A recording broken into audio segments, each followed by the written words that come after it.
Hello, my precious ones. So happy to meet you here. Today, our topic is about getting clarity in our daily finances. Where is money coming from? And how do we channel them?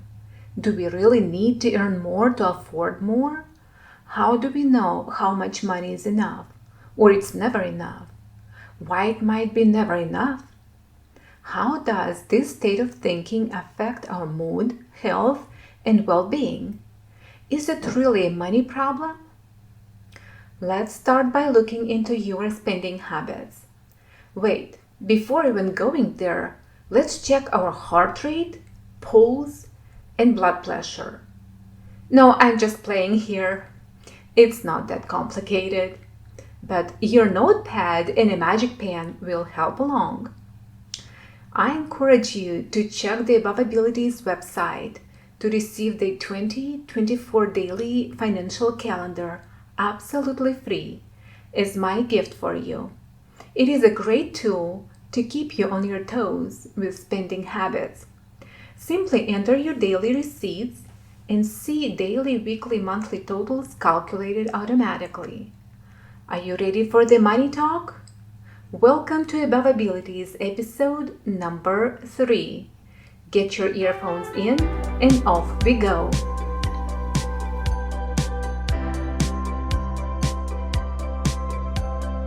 Are you hit with your child's disability diagnosis? How to afford medical bills, special equipment, therapies, caregivers, the list goes on. How about that car loan, a pile of credit cards, a mortgage? How to grasp such life around your head and remain sane. Hi, Diana Gallus here with Above Abilities podcast. I am a special needs mom, a Christian wife, a successful business owner, and a daughter of the King. I help special needs moms create wealth solutions through simple money systems I created to set you free from debt culture, money wasting, and ever-changing mode of currency and market volatility. If you're ready to say yes to financial freedom and exchange everything that hasn't worked for a plan that will, results that are undeniable like peace of mind, better sleep, improved mood, and more money in your pocket, this podcast is for you. Let the journey start.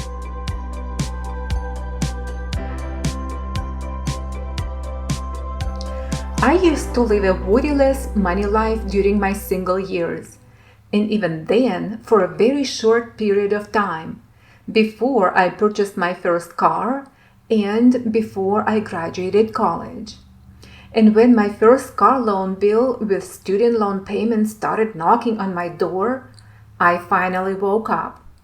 Okay, I accepted this new trend into my life and was writing checks as bills were due. I didn't even look at what I was paying and in terms of interest and how every payment was affecting the remaining loan balance. I just did my bill pay job. I was happy for monthly payments that took almost half of my paycheck, with the other half I spent on clothing, dining out, and having fun, right? I didn't have rent to pay because I was in my parents' house, living rent-worry-free life. I enjoyed it very much, but didn't appreciate it until I got married and was faced with real life. And it was only for the better, for bigger dreams, more exciting goals, and much growth along with more demands, higher responsibilities, more work, and much more fun. After getting married, an additional layer of financial accountability was added. With having our first child, then a second, third, and fourth child with special needs, put me on my toes. With no relatives around to help with kids, I kept working a full-time job just to keep up with growing family demands. We even managed with my husband to work full-time jobs and care for our kids ourselves by arranging work schedules. In the mornings, I dropped off to schools all 4 of our kids, and then my husband picked them up in the afternoon. I was grateful for my job because I knew it was just for that season of my life. I also understood that the more money I and my husband would make, the more we would end up spending. I knew there must be a way to my motherhood as God designed it. I wish I would know some simple steps on how to get to my finances bottom line and start from there. To be a successful money manager of your personal finances, there is no need to have a degree in finances, even though it helped me to further in my business money management operations. I started making lists and charts of our money spending patterns, income sources, and how to make this work as a fine-tuned money operating system for our growing family. I needed clarity and step-by-step guidance. So I began to look into various ways of income. Here, I would like to caution before any changes in your income sources, first carefully consider your current position and start from there. In general, income comes from working a full-time job, side business, hobby, passive or investment income. Let's look into income coming on a regular basis. This needs to be set as a base income budget. If your income is irregular and fluctuates monthly, then I advise you to take your family's lowest month's income in the last 6 months as the base income budget. Now that we've established the base income budget items, we can talk about where the money going and how they're funneled to the bottom line. All expenses can be classified as essential and non-essential. Essential expenses are considered crucial for meeting basic needs and sustaining a reasonable quality of life. They are fundamental costs required for maintaining a basic standard of living. These typically include: number 1, housing, rent or mortgage payments, home insurance premiums, property taxes, HOA dues, maintenance, and repairs. A little bit about housing expenses. My dear precious ones, I would emphasize as much as I can every time about your shelter expenses, your housing. If you're renting, make sure your rent paid on time. And if for some reason you're unable to make payment on time, your rent payment, we're talking about rental right now. If you're unable to make your rental payment, please notify your landlord as soon as possible. Make faithful arrangements and keep your promises. Now, next essential expense is utilities, electricity, water, heating, and cooling. Also, we cannot go anywhere without our phones, iPhones, and of course, internet. So these are also essential expenses. Now, number 3 is food. We can't survive without food, right? So it's groceries and necessary household items. Number 4, here in America, it's transportation. We can't get out of our home without getting into a car first, right? So for transportation expenses, we include costs related to commuting or basic transportation needs such as fuel, car loan payments, auto insurance premiums, maintenance and repairs. And also, if somebody uses public transportation, then it would be public transit fares. Number 5 is healthcare, medical expenses, medical insurance premiums, prescriptions. And number 6, most important one, special needs.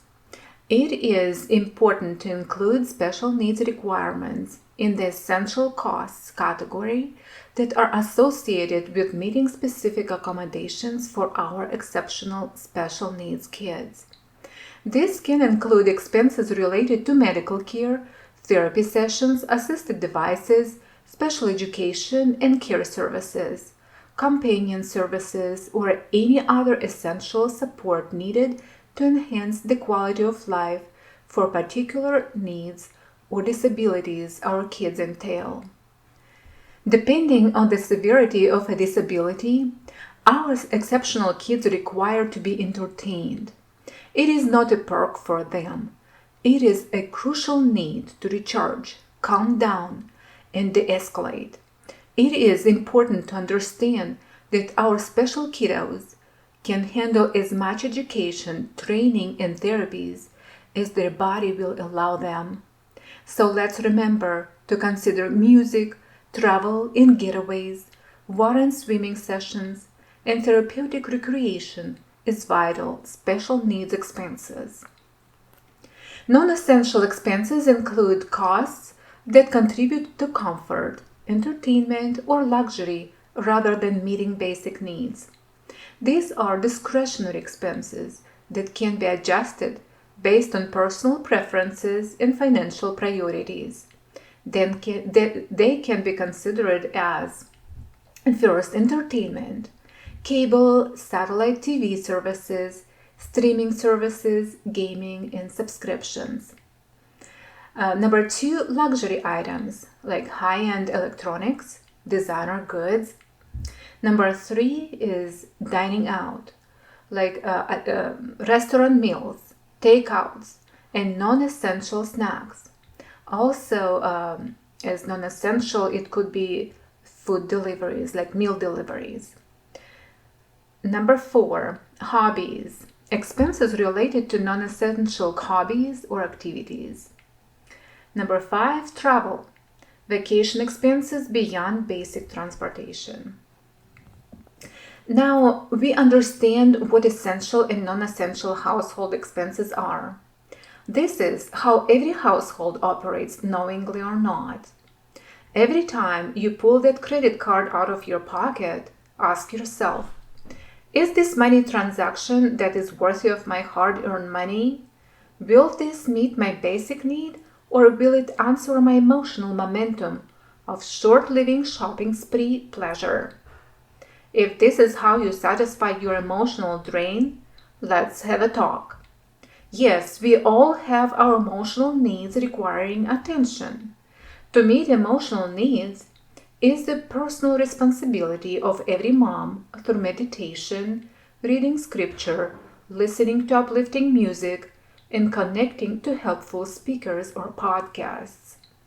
When I think about shopping spree adventure, to satisfy my emotions, I start recalling moments in life to be grateful for, and how fortunate I am with everything I have, that I have enough for today, and that it is sufficient to meet my needs. Just remember that you are the daughter of a king who has so much more for you to enjoy than the bells and whistles of a buying binge. When there is emotion inside of me toward the shopping or food therapy, it simply means my heart is thirsty for a living water coming from the Word of God. Delight yourself in the Lord, and He will give you desires of your heart. Psalm 37 and verse 4. When you incorporate a strategy to live off a household budget that serves as a practical tool to emphasize your essential spending, it helps in several ways. Number 1, categorization. It makes clear which expenses are essential and which are not. Number 2, prioritization. Encourages concentrating on essential needs over non-essential ones. This helps ensure that crucial expenses are met before allocating funds to discretionary items. Number 3, setting financial goals by defining specific objectives that allow focusing on saving and spending in alignment with their priorities, reducing impulse spending on non-essential items. Number 4, regularly reviewing your budget allows you to monitor spending habits. If you notice that non-essential spending is high, you can adjust your budget to allocate your resources more efficiently. And number 5, creating an emergency fund for unexpected expenses. This can reduce the need for impulsive spending during a financial crisis. Now, it's time to get your budget priorities in place. I recommend setting aside about 1 hour of your and your hubby's time on a monthly basis, preferably during the weekend. Print your last month's bank statement, get your magic notepad with a pen, find a quiet place with minimal distractions, get your hubby on your side, and let the fun begin. Simply look over your bank and credit card statements. Get familiar with where deposits and expenditures are recorded. Review your checks or charges. In your notepad, draw 2 columns with headings stating essential and non-essential expenses. Go through every single charge or expense transaction and analyze what type of expense it is. Then, record it in your notepad with the amount of charge next to it in the corresponding column. If you're familiar with Excel, you are one step ahead. I strongly encourage you to talk to your husband and discuss your essential needs and priorities together. Prayerfully, consider the next steps toward your financial freedom on what non-essential expenses you can agree to cut down. It begins right there. It is within your reach and can be yours. Give yourself grace, adjust as you go, and stay consistent. Remember, managing your money is a liberating experience, freeing up your imagination, your dreams, uncovering your calling for fulfilling and purposeful life by sorting and reading out what's on the way. My precious friend, you're above able because you are exceptional and extraordinary, strategically placed in your child's life of a higher meaning. You are on a mission to live a purpose-driven, debt-free, meaningful life with confidence and peace. I hope this episode helped you to get clarity and to be more conscious about your spending habits. Thank you for tuning in. Until next time, Deanna Gallus. My dear friend, I hope you found this episode insightful.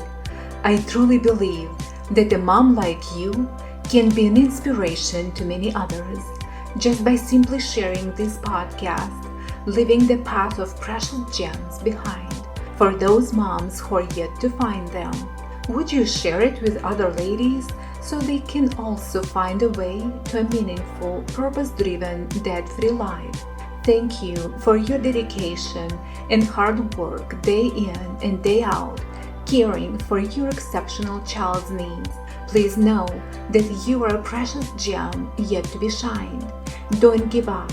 Look above abilities. The best is yet to come. Until next time, Deanna Gallus.